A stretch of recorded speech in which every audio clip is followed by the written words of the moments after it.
Hello, আসসালামু আলাইকুম। আপনারা কেমন আছেন? আমি আছি আলহামদুলিল্লাহ। এই তো আমার রান্না হয়ে গেছে, ভাবলাম আপনাদের সাথে শেয়ার করি আমি কেমন রান্না করলাম, কী রান্না করলাম।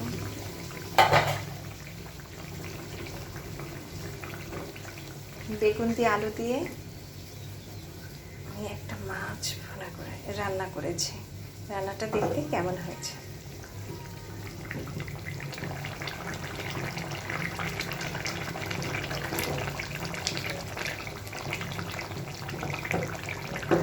আজকে তরকারি দিয়ে এই তরকারি দিয়ে আমরা দুপুরবেলা ভাত খাবো।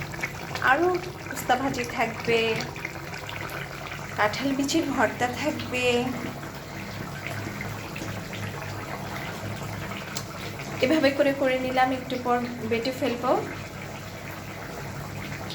তাহলে আপনাদের যদি ভালো লাগে এভাবে করে বেগুন দিয়ে আলু দিয়ে তরকারি রান্না করে খাবেন। আর তরকারি খাওয়া শরীরের জন্য অনেক ভালো। সবাই ভালো থাকেন, আমার জন্য দোয়া করবেন, আমিও যেন ভালো থাকি। আল্লাহ হাফেজ।